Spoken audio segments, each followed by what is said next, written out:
Today we go to Galveston, Texas, June 19, 1865, the day 250,000 enslaved African Americans were finally told that they were free.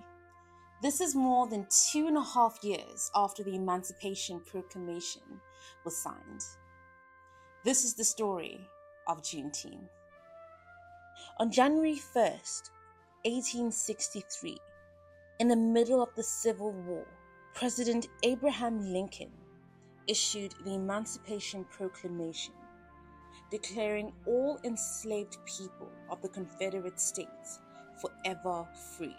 But here's the catch. This proclamation could only be enforced in areas under the Union's control.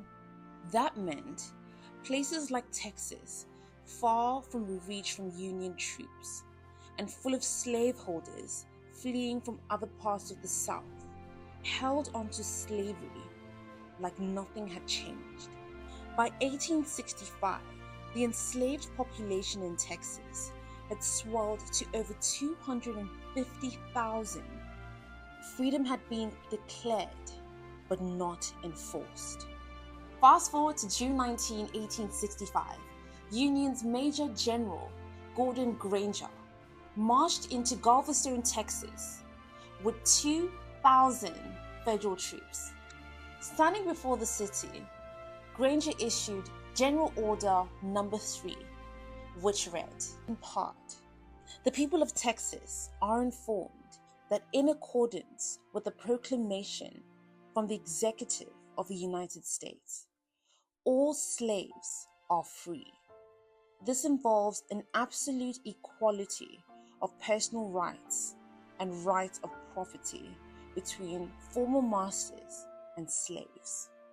For many enslaved people, this was the first time they'd heard the truth that they were already free. The streets of Galveston erupted in celebration. People cried, sang, danced, prayed. Even though some slave owners resisted, freedom could no longer be denied. And although slavery did not instantly end, as places like Delaware and Kentucky still held on to slaves until the 13th Amendment was ratified on December 6, 1865, June 19 still marked a powerful and emotional turning point for Black Texans. A beginning, a jubilee. Exactly 1 year later, June 19, 1866, the newly free gathered in Texas to celebrate their freedom. They called it Jubilee Day. In the years that followed, Black communities across Texas, and eventually the country, commemorated the date with prayers, prayer breakfasts, music, food, parades, and political gatherings. Often barred from public parks due to segregation, many pooled resources to buy land.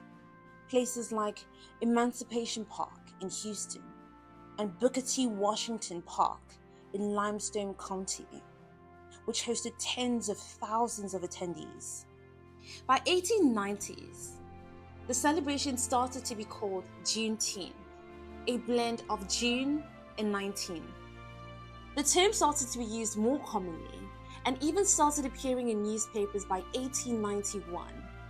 And by 1909, this started to spread even outside of Texas to places like Louisiana.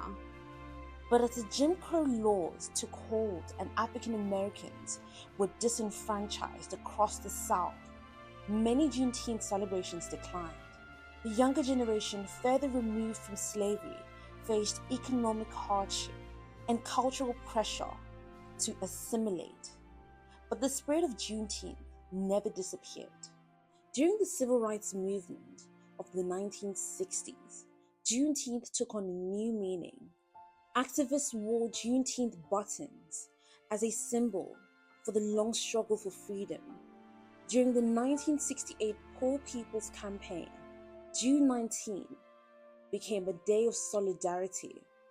By the 1970s, cities like Houston and Milwaukee saw massive celebrations again. In 1979, Texas became the first state to make Juneteenth an official state holiday, thanks to the state representative Al Edwards.